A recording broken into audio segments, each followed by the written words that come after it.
good people? It has been a little bit of a minute since I've made a longer form video because a lot of things have been going on. I've been preparing to move to South Korea, and hopefully, prayerfully, this is my last week in the US, potentially forever.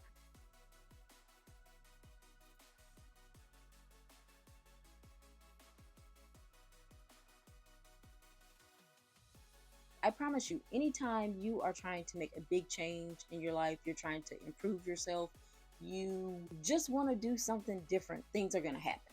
Last week, my mother had a stroke. My aunt was sent to the emergency room and thought that she was not going to come out of the hospital. Thank God both of them are okay. Yesterday, I found out that someone who's really close to my family passed, and that someone who is close to me who's been having mental health challenges is not doing well. Couple that with preparing to move abroad and all of the feelings that come along with that. I think for the first time, I really imagined some of the things that I was going to have to go through once I move abroad.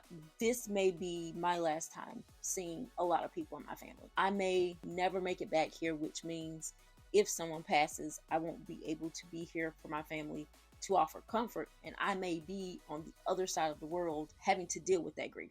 So things are going to happen your last week. It may not be like to this level, and I hope it's not, but just be prepared that when you are preparing to change your life, that things are going to happen. Also, I just want to encourage anybody, this process is very frustrating, and if you are not a part of a move abroad community, you need to become part of one. There are several people that I follow online who I feel like are legit people who have moved abroad and have helped other people move abroad. And it is very important that if you're going to move abroad, one, you need to be a part of a community.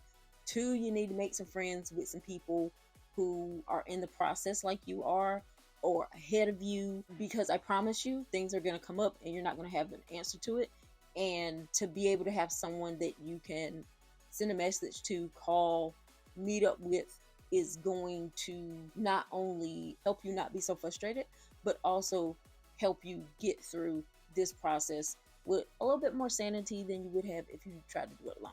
Now, I am a part of a move abroad community. I will link that in the description and in the pinned comment. It's called Exodus Summit Community, and it is for Black women. But I also follow creators who have their own communities. Travel Awkward, a lot of their content is on TikTok and YouTube, and I follow a couple of other people too, mainly because I did not know exactly where I want to go. Like South Korea was always at the top of my list, but I was open to other places. So I follow some people who are in Greece. I follow someone who is in China.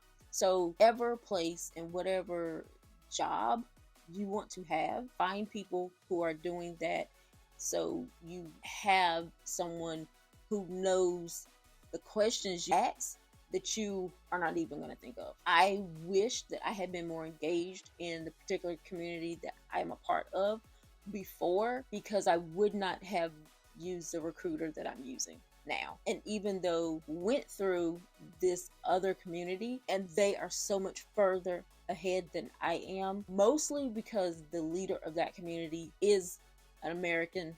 They've been living in South Korea for years, and so they have experience with this process from a foreigner perspective. And while I think it is important, wherever you're going, you need to talk to locals because they're going to have insight that you just wouldn't. It's also equally important to talk to people who understand what it's like on your side.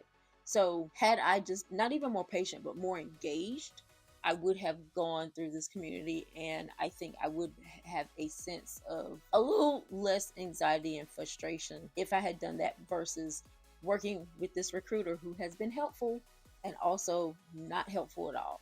So join a community and make sure you are engaged and getting to know people who are in the same place you are, so you can build a community once you're there. Because being in a different country, you're going to go through things that you can't imagine, and you are going to need community. Even as an introvert, you're going to need some type of community or guidance to get through that. The next thing I wanted to talk about is this whole visa process.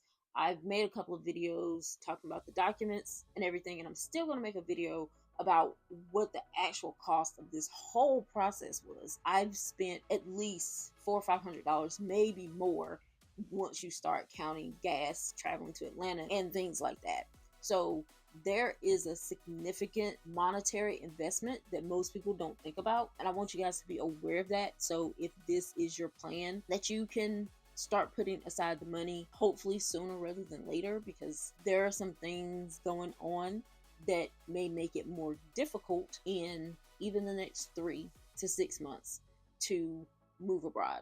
So the sooner you start, the sooner you move abroad, the less these things will impact you. So this visa process, once you submit your background check, your passport photo, got your photos, your contract, and all those other documents that I've been talking about for weeks and months. Once you submit all of that to your recruiter or the government, if you're going through Epic, that is submitted to the Korean government, and they will approve or deny your visa. As long as you have a clean background check and all of those other documents are in order, you sent everything like you were supposed to, it's going to be easy. It's not going to be an issue. Even though I did have that little hiccup with mine because I had the paperwork to prove that my case had been disposed of and it was just a traffic ticket, it wasn't anything beyond that. My visa got approved fairly quickly. Once you have that, you're going to get a confirmation number that says it was approved, and you're going to take that plus more documents because of bureaucracy to the Korean consulate. And this is where I can see a lot of people get frustrated and ticked off, because I try to not let things bother me, but this had me so frustrated because my recruiter in this instance was absolutely no help. They said, go to your local Korean consulate and take these documents and call them and see if they have any other documents. And once you do that, it takes about 10 days for you to get a email with a confirmation number, and then you can head over to South Korea. And on its face, that seems very easy. But I have 2 Korean consulates that are both about 6 hours away from me. One in Washington, D.C., one in Atlanta. I did not know, because it does not say it anywhere up front that you can only go to certain Korean consulate. They have regions, and you have to go to the one in your region. So because it's not on the first page, and after digging around for a while trying to find some other information and thinking I could go to the DC consulate, I found out, nope, you have to go to the one in Atlanta. The day that I got this email from my recruiter, I think I had gone to bed early that night. So the next morning, I was planning on calling the consulate and figuring out all this information, but this was also the day that my mother had a stroke and my aunt was put in the hospital. So I wasn't doing any of this. So when I fully looked at my email again and started trying to call the consulate and all of this stuff, I found out that it was a holiday in South Korea, which meant that the Korean consulate was not open, which is why I couldn't get in contact with anybody. And the following Monday ended up being a holiday too.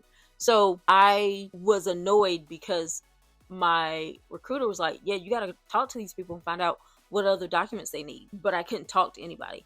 And on the websites, it's not clear what documents. You have to do a lot of digging to find them, because it's not in any type of order that is logical. And the websites for the 2 Korean consulates that I looked at, DC and Atlanta, are completely different. So the information that I found on the Atlanta consulate website about what they needed, I was able to find, but I wasn't able to find anything on the DC consulate. So if you're going through this process, this is why you need to start it as early as possible. This is also why you need to give yourself a lot of buffer room in between documents coming back. And once you get to this phase of having to go to the Korean consulate, because if you make an appointment, you're able to talk with someone. But if you're just dropping off documents, that's all you're doing, is dropping off documents. And you better hope that you have the right information about what they need. Which is why I say again, be a part of a community, because now you can ask someone. And that's what I did, because I was very much confused about what I needed to take. And Had I not been able to ask someone the documents that were needed, I would have really been in a bad situation. So I am supposed to start work on March the 3rd. And I'm not sure what day the opening ceremony is, but my vice principal of the school reached out to me last week and asked me to send an introduction video. They said thank you. I haven't heard anything else. And right now I'm just kind of in this weird limbo, waiting for that number to come in so I can go. The interviewer told me that they had their training, I think like the second week of February, and we were talking. I said I probably won't be there the second week of February because my document issue. And they were like, that's fine because you taught people in some capacity before. We're not worried. We'll just give you the information when you get there. So I feel like I'm just going to be thrown in when I get there. I know someone who just flew over there, and they're starting March 3rd as well. So I'll be able at least to reach out to them and see how things are going. Even though every school is a little different, that I feel like might prepare me for something. I'm not sure what. This is also another reason why it's really great to find people on YouTube, on TikTok, who are doing what you anticipate doing in that foreign country. People are not just making videos about L. They're making videos about doing all sorts of jobs in these countries. And watch their videos, reach out to them if you can. And hopefully that will give you a little bit of peace of mind and make you feel a little bit more comfortable about going to a different country and starting work. And if you've been watching any of my videos, all of the documents that you can get now, go ahead and get them. If you anticipate moving abroad, go ahead and order them now and just have as much done as you can. So thanks for watching. If you made it this far, don't forget to like, subscribe, and share with someone who is moving abroad, and hopefully this will help them as well. I'll see you guys in the next one. Bye bye.